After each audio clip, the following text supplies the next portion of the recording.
Hey guys, so we just finished our very first shoot for Ecocious, shooting our first male model, Jake.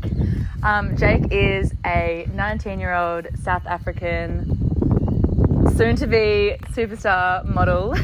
Jake is also studying at university here in Australia. He's studying global studies with a sustainability focus, which obviously at Ecocious we love. So just tell us a little bit more about what exactly is that.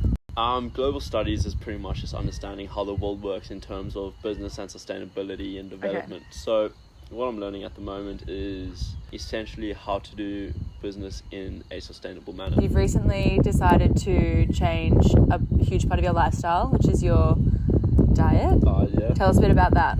All started in year 9, where I went veggie for, I think it was about 2 weeks after seeing a whole bunch of like Instagram videos of animal cruelty and how everything's made and farmed. And mom's also been veggie for about 30 years, so that's had a major influence on like my perspective. I went veggie then for 2 years, and that just didn't turn out too well because I lost heaps of weight, and now a couple of years later I think I've like grown into my body more and matured. So I thought I'd give it another bash, but I went full-blown vegan about close to 2 months. Oh, congratulations. Yeah, thank you. Ironman here in Australia? Yeah. So how long have you been doing that for? I started surf lifesaving probably when I was year 5 or year 6. And basically made the move for university and for surf lifesaving. Because Australia is just like central for surf lifesaving. It's where everything happens in the world. And we've just got the better athletes for it as well. So I decided there's no better place to learn and to grow than Australia. Yeah, well, we're happy that you came over here.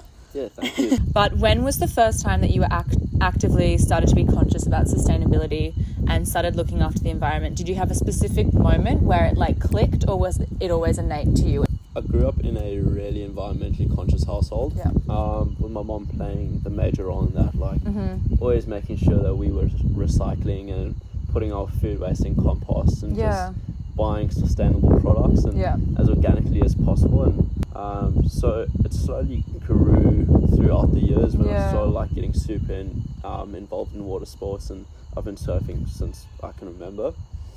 And you know, so you've always kind of been surrounded by nature, so you probably are just more aware, in tune with it anyway. Like all the plastic floating around, and you kind of see the effect that it has on the sea life and animals, and then also the communities around you in like the poorer areas. It probably started taking greater effect in about year 8, 9 and 10, also around the time that I went plant-based for the first time. That's amazing. Like I don't know very many people that have been as strong from such a young age, so it's like quite inspiring. Obviously your mum's done a really good job at I realised a lot more things because of my background, and like in South Africa especially, with there's a whole lot of uneducated people, not by choice but because of our past social system, that those that are educated kind of see it more than those that aren't. So that's definitely opened my eyes to a lot of the things that are happening around the world. Could you tell us a bit more about like maybe even comparing what sustainability is like in Australia and the practices that we have compared to South Africa, and just give people like a bit of an insight of like just I guess the differences? So the first thing that I noticed when I came across is probably minor, but back home we've probably got a dustbin on the side of the streets every 200 meters or so. And here there aren't too many around inside, if I'm being honest, but back home people will just throw their rubbish right next to the bin due to like ignorance.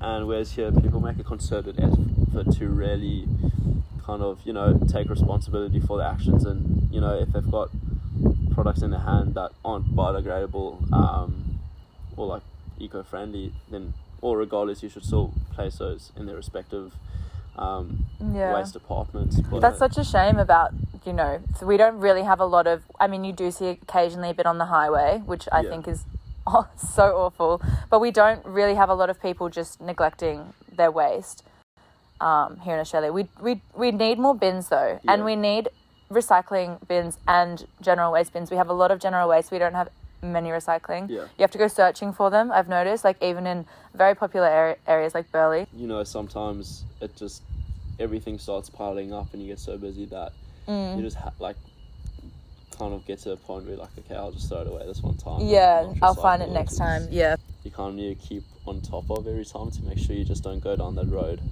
which is like the easier path, and actually just drive to the plant or to the recycling bins and throw them away there. What do you think has been affected in your line of work? So with your surf life saving, your Ironman, and with your surfing, have you noticed that, like, being conscious of sustainability, have you had to make any extra changes that anybody else in those fields maybe hasn't? Like, have you noticed that you've had to do like alterations to be conscious of sustainability? I don't think alterations as per such, but I think especially like in the lifesaving community and in the surfing community, like majority of the waste ends up in the oceans, and that's where the most vocal people are I find, are surfers and surf lifesaving people and like ocean swimmers. Yeah, because you see it firsthand. Yeah, exactly. Yeah. And exactly.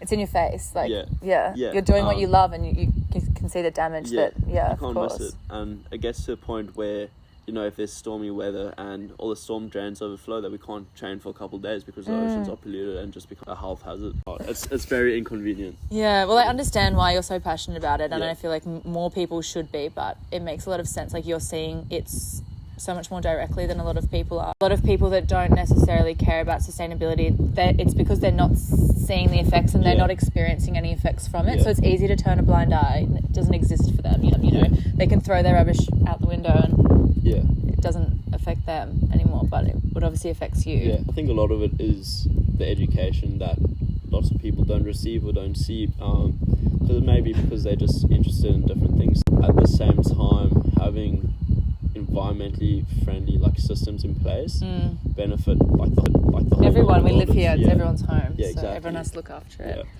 Literally. I feel like I already know your first answer to this, but I'm going to ask you the question anyway. Sure. Who are 3 people that you look up to that are making a positive influence in any field, and why do you look up to them? It doesn't have to necessarily be about sustainability either. It's just people that you look up to that you think are doing great things. The first is my mom. Yeah, which is probably that's the what one I thought you were going to say.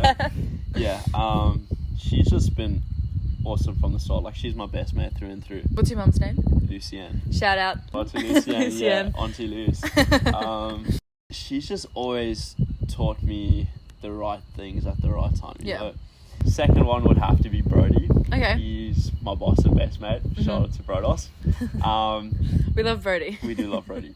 He's taken me under his wing when I first got here. Didn't know anyone, didn't have any family, not too many mates, and he kind of gave me an opportunity where no one else would. Yeah. You know, he kind of taught me things and took the time to teach me things that nobody else would. Yeah. And he's put in a lot of work for fundraisers, and he's helped me raise like thousands, even ones that he started up, thousands towards Black Lives Matter. I remember what the charity's name was, but it was to help keep disenfranchised women off the streets. Oh, wow. He helped me with You did the breast cancer, I remember. Yeah. Helped me with the breast cancer fundraiser, Yeah. where Lucy K. Jackson was also played a major role in that. Shout out to Lucy. Shout out to Lucy. Shout out to Lucy. And then the third, my sister. Okay. Yeah, there's no doubt about that.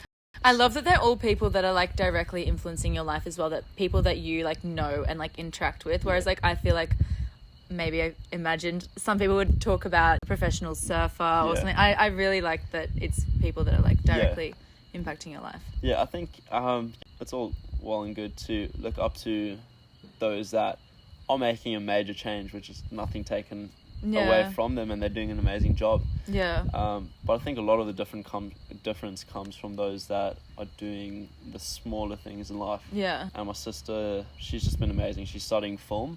Okay. And we've had a rough relationship past couple of years. Always loved each other, always good mates. Once I moved away, I only really started appreciating her for like who she is and like her interests. And there was one film that she released. It was like a coming out story, and she had a couple people, close mates, that just spoke, and there was a really like touching video. It was like, it almost made me feel uncomfortable in a way, just because I know her like to the absolute deepest accountability, just because, you know, it's my sister. I've lived with her, you've grown up together. Yeah. There's no you can't hide from someone that knows like you inside out.